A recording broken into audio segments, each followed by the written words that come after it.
At the start, I didn't know if I could paddle on a boat or not. And then once I got on the boat, it was good. I had to reteach myself how to paddle again. Instead of driving off two legs, you're just driving off one. You have to steer the boat differently.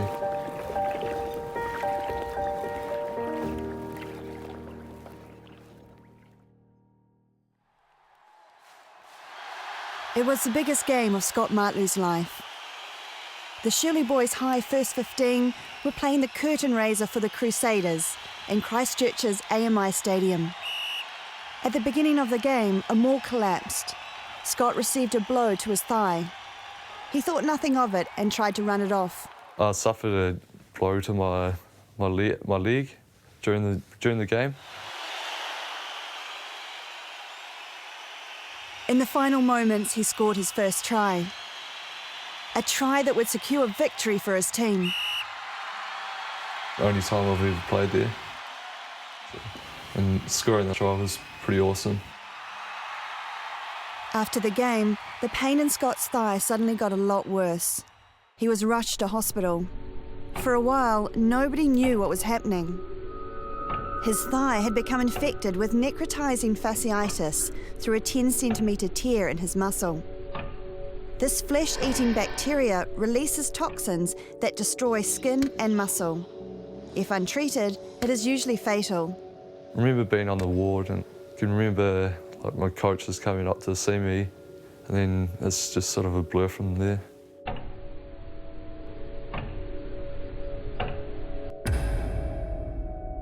See, it's not an easy diagnosis when something like this is going on in the leg. So bacteria got into his blood and just slowly doing their work. All of a sudden it got to the point where he's deteriorating quickly. Scott sat up and he said, "I can't beat this, Dad." So, and his heart started beating around 170 beats a minute. And they decided they had to get him into the operating theatre and see what was happening. I knew it was life and death now, well, that's what we were talking. And I wondered if we were going to see him alive.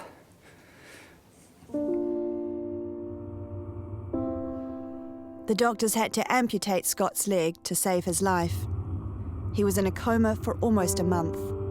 When he got to look for the first time, that's when he realised, you know, he was sitting in the chair and looking down, and he was pretty devastated.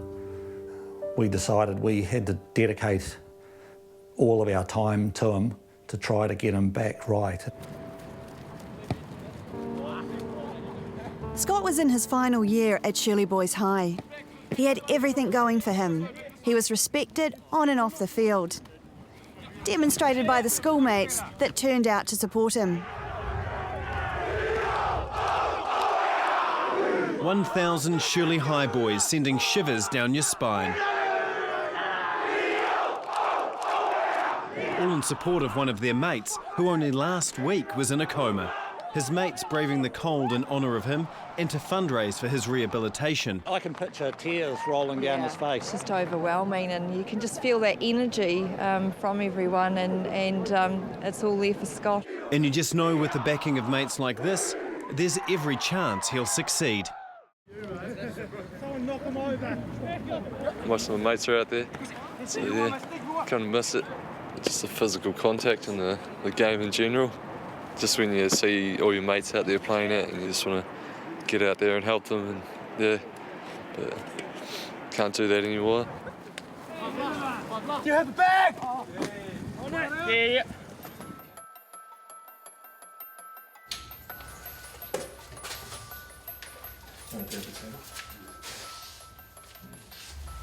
Like when I was in the ward, my mates started coming up and seeing me. They sort of encouraged me to get back into it, and I'll still be able to do it. My mate gave me his outrigger paddle for the surf canoe when I was still on the hospital bed. He wrote me a letter and said he wants to see me back in the boat winning gold medals and stuff. He just wanted to get my dreams going, so I was looking at the paddle every day. It stayed in the room till I left.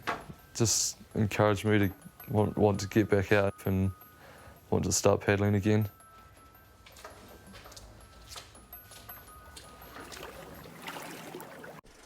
Right through his childhood, Scott had been a winner. He loved competing and was good at almost every sport he tried.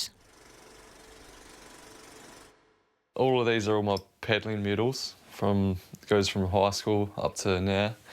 These are the secondary school champ Wakarama medals that we won, and then these are the medals from 2011.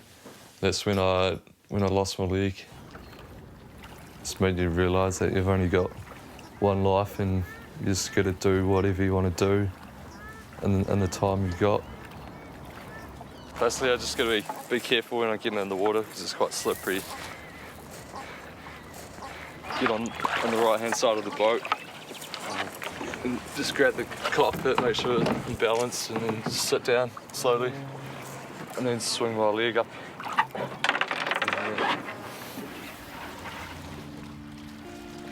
He's sitting in there with one leg. If you watch his knee in the boat, he balances with his toe, which is jammed between the rudder. And so he's using that to steer, but he's also using his leg for balance, where able-bodied people can use their feet for balance. It's quite amazing what he actually does and how he can actually do it. Because he only has one leg, he starts the blade in the water on his leg side, where everyone else starts on their left side. So normally you generate enough force off that first stroke to really power the second stroke. But with Scott, we're just going, we really want to maximise that first stroke, because with the first stroke you can get the boat to jump. And this remember your hand height and where you put your blade in your boat. Lee's definitely gone the extra mile to try to progress me as an athlete, and yeah, he does a lot of extra stuff, like gives up his time and that, so yeah, we're really thankful for that. We'll do this for another 500 and then we'll see how we go. Sweet. Okay, just get down there real quick and spin around. That's what makes him quite special, is you would tell him something, you'll sow a seed, he'll internalise it, he'll come back 2 or 3 days later and say, hey, you were talking about this before, what do you mean about this? Athletes are really selfish people, and they're totally focused on their own performance and their own life, and it's me, I need to do this to get to a certain point, where Scott's different than that. He's more about him and he's more about his mates and doing a good job. It's a hard thing to really put your finger on.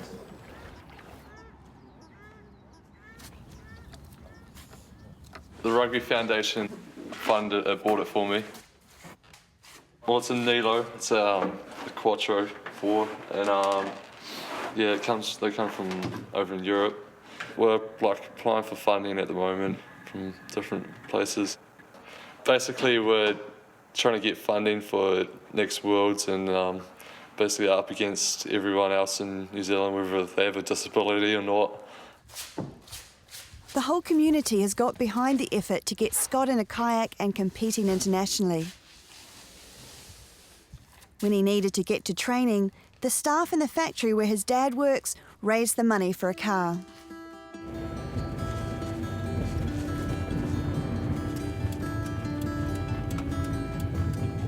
Got this car given to me by Dad's work. They fundraised for it and got together money and bought it for me, which is really, really good. And I appreciate it so much, because without a car I wouldn't be able to go anywhere. Wouldn't be able to get to training or course or anything, but yeah, it's really good of them.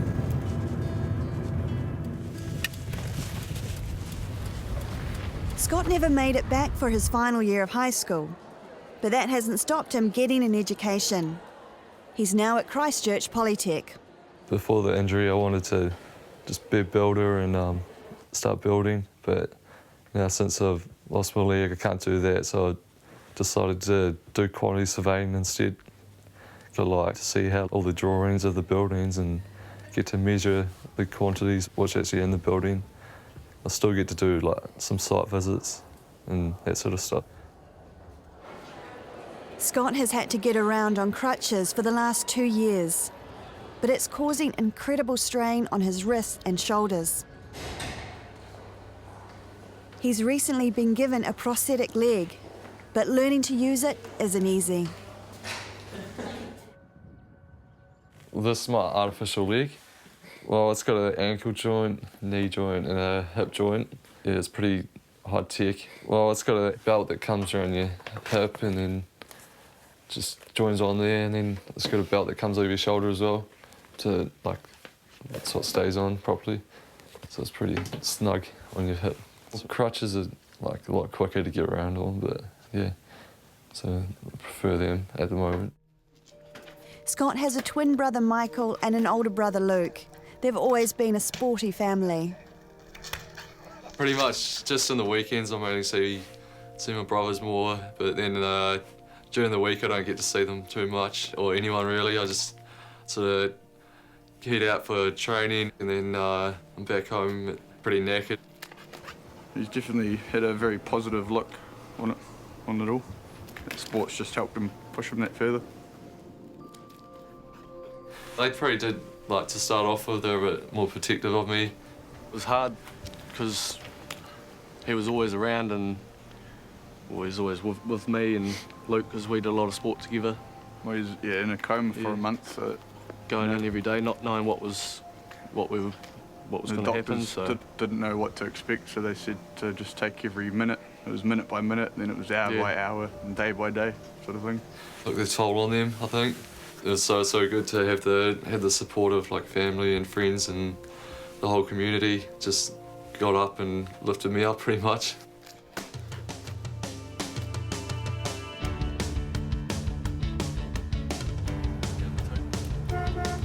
Just kind of cool to hang out in the nice car and you go for a cruise. oh, that was solid. No, that was Ben Short. Yeah, Ben. We look out for each other, we stick up for each other. We are pretty close. Always looking out for him and mainly looking after us when we're out. They were flying kites. Oh, might be busy up there, eh? Yeah, wasn't starting. It's only running on 6 cylinders at the moment. Where's Mark? Is there got parking here?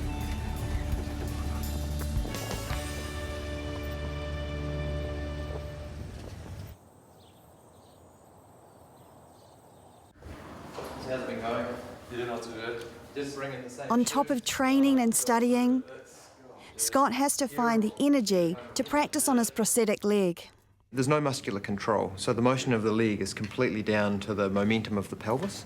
Yep. And so you can see that as you take off with your foot, the leg is actually just driving itself. Yeah.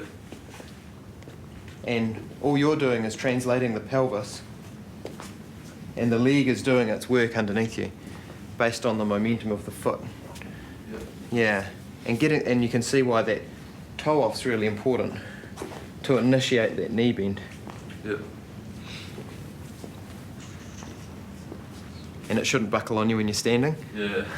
That's another important thing to know. Yep. So you put as much weight as you want down there, and it's not gonna... Yeah. Scott at the Limb Centre will hate me for doing that. He'll be going, oh, the knee. Yeah. And when you're sitting down, that little flick that you have to do to get the knee to bend. Yep. Yeah. The wee flick of the pelvis, and then you sit. Yep. This is probably a hassle to use in the intermediate term because it's less functional than the crutches have been. And but given time, this is going to offer advantages that using crutches doesn't. So that's the driver to want to learn. Yeah, I'll just give my wrists a good break if I'm off the crutches using the leg. The prosthetic rubs against Scott's Yeah, it's skin, kinda right. causing him discomfort. But he needs to learn to use the prosthetic to keep his wrist in the best shape for paddling. Well, so what are we going to start with? I've still got a bit of a sore wrist, my right wrist. On the right one. Yeah. Is the wrist pain from your crutches at the moment, or is it from the paddling, or is it... I think it's a bit of both. Like, I get it when I'm paddling, and I guess being on these all the time will take its toll on them. Yeah. Yeah. All right, well, should we try and work off one of them today? Yeah, we could do. So let's just go for the weight shift, just for a start. Yeah. See if you can get as tall as possible. Feet just a wee bit further apart. On the... Oh, yeah. Yeah, go shoulder width, so even wider. You got broader shoulders than that, Scott. Yeah. Come on, you're a paddler. Yeah. All right, up tall. Okay, out of 10 at the moment and confidence in the leg, what would you rate yourself? Probably about a 5. A maybe. 5? Yeah. Yeah, that's good. Yeah. And I just want you to give the ball a kick. Yep. Now, heel down on the left leg as well each step. Oh, yeah. Up tall. And try not to vault on your right foot. Good. That's better. Up tall, looking ahead. Try looking in the mirror, actually. Yeah. Try and keep that heel down on the right leg. On the right, yeah. Yeah. Try it a bit more forcefully and see whether you can get it bending even more. Yeah, that's it. Just be confident. You're not going to hurt the ball. Yeah.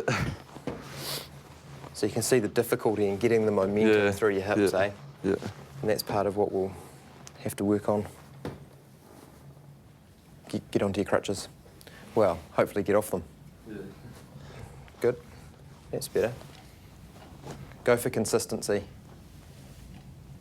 I'm quite keen to use that metronome just to get you in the habit of the timing. And we'll start with 1, 2, 3, 4 gait. If you feel like you're going well with that, we'll see if we can progress to 1, 2, 1, 2. And then if you're feeling super confident, how about we try coming off one of the crutches? I'll just give you a minute to try and work it out, but think hand, foot, hand, foot, hand, foot, hand, foot. Yeah, just get squatty. So, weight off that toe so that you can initiate the swing. Yep, perfect. Oh, what do you think? Yeah, it's all right. Yeah. Looking straight ahead. Look at the wall. Push off that toe. Perfect. That's better. In the gym, we're looking at just his strength work and what his 1 rep max is, and then also what he can do over 60 seconds at a certain weight, and that will show us how strong he is.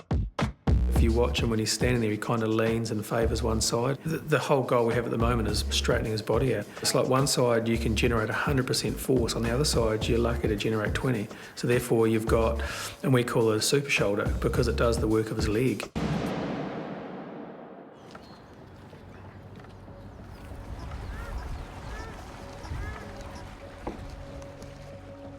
Scott is the only professional para-canoeist in New Zealand.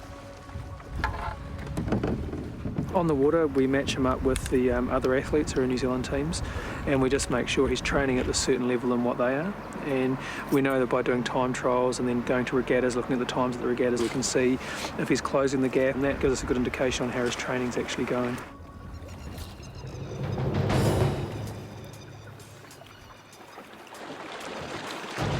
But what we've been focusing on is just developing his aerobic base. So normally the fitter you are, the harder you work. Anyone can be really, really fast, but it's the people that can hang in there towards the end that will perform really well, and that's one of the things we've been working on really, really hard with Scott. That and his strength endurance. People don't understand paddling's all from your legs. He's got one leg, so he's working at 50% capacity, but keeping up with able-bodied athletes who, the guys that he trains with, some of them are ranked sort of 6th in the world.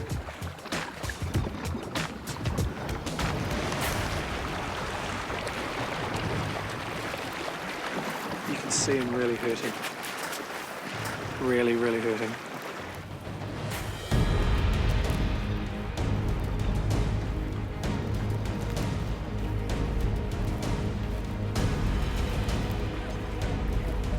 The training's just flying by at the moment. Yeah, just got to really make the most of every session.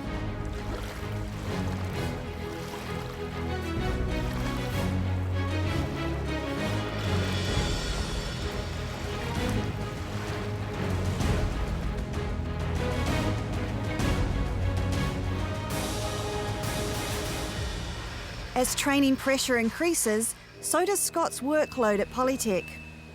2 years into his diploma, he's expected to gain some site experience. We built a new hangar, display hangar through here. It's about 4,500 square metres. So He's determined to give his all in every area. perhaps have a quick look at while we're out there. There has been a variation put through from the contractor. We need to go out and measure it on site and make sure that we're happy with what they're telling us. Cool. And mark up a drawing on site. Yeah, sounds good. Okay. So come round in here and we'll sign in. Scott won't tell anyone, but all of these movements are physically demanding on him. What we want to do today is count up a typical number in a bay so that we can record that and get a height just to check it on the drawings. Yeah. So All you do is you can see where the laser's pointing. Yeah. You line that up with what you want to measure against. Yeah. And just press the red button again. Yeah, so you'll find when you're doing long distances like that, it can be quite hard to get it steady enough to get the dot where you want it. If you press it up against a bit of timber or something hard, you might find it steadies it a bit. Yeah. As I say, we'll get this length off the drawings, so that's not an issue. So I'm pretty busy full time. Some days I get away at 5:30 and then get home at 7:30. So yeah, it's pretty full on. The New Zealand Canoe Sprint Nationals are looming. Scott and his coach refine every area of his performance. He's starting to be a lot more responsible for his decision making and a lot more responsible for his boat speed. And he's basically at the stage now where he's leaving no rock unturned to get a gold medal in Rio. Leans over. So if you're looking at that there, your bottom hand's good because you start with the blade in the water. Yeah. But what's happening is that top hand's too low, so the angle of attack. So the bottom hand's good, see there? Yeah. But see the top hand's low, and see the angle of the blade, the angle of attack, and actually lift it up higher before you go. You need to start with it higher up. A couple of years ago I wouldn't have known what to do. As I get more experience, I sort of know what to do in certain situations now. Do you see it? Yeah, just got the wobbles in. Yeah, so your hands are like that? Yeah. You need to have that top hand back by your ear? Yeah.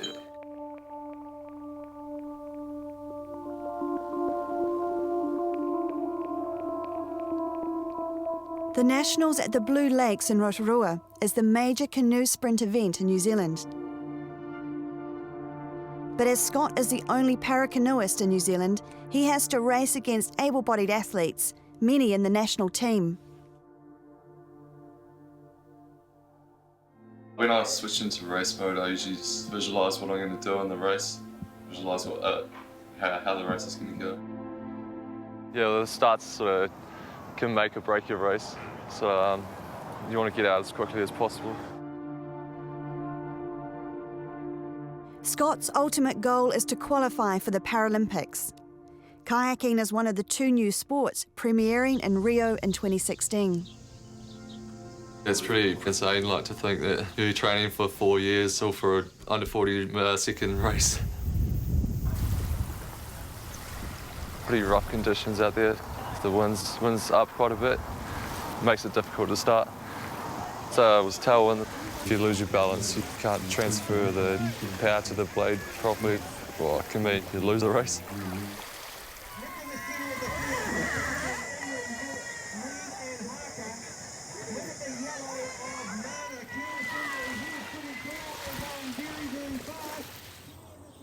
It's really critical because it is his first race of the New Zealand summer. He sort of had an illness and a sore shoulder, so he's got all over that, and he's back to where he was at Worlds at this regatta time-wise. So things are looking pretty good. Definitely is a little bit of added pressure, like having everyone watching you, but try not to let that get to me and just sort of do my own thing.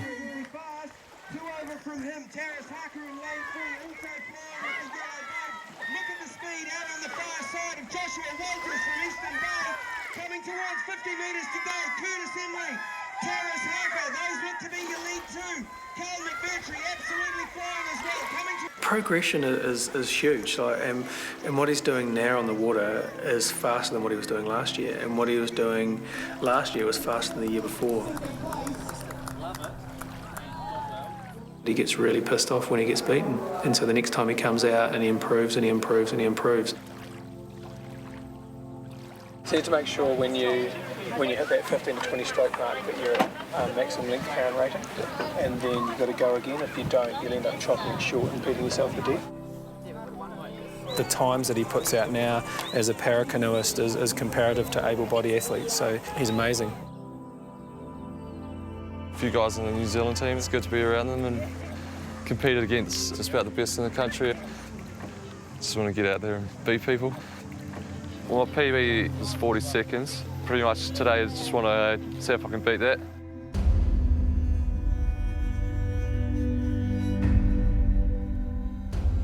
You see now there's a lot more steely determination in the eyes.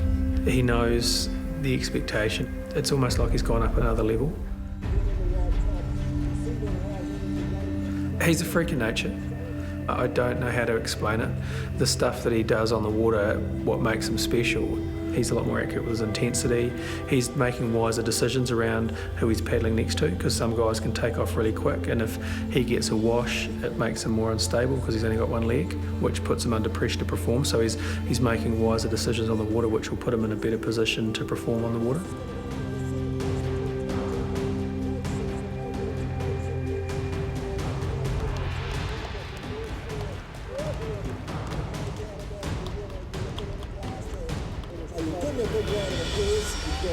Olympic champions and world champions scattered throughout our regatta. Scott beats his personal best by half a second. His time of 39.45 puts him up with the best in the world.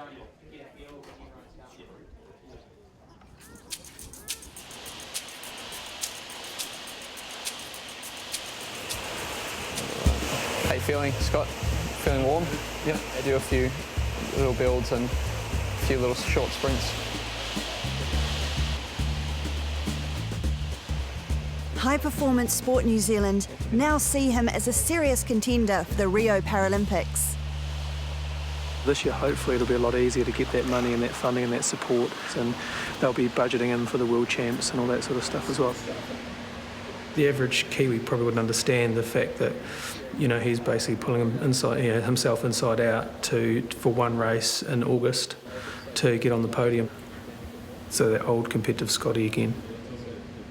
The other option would be to do just a couple of stages on the VO2, which would be easy. But again, like your call. My ultimate goal is to win gold in Rio de Janeiro in 2016. It's going to take a lot of hard work and a lot of dedication to get there.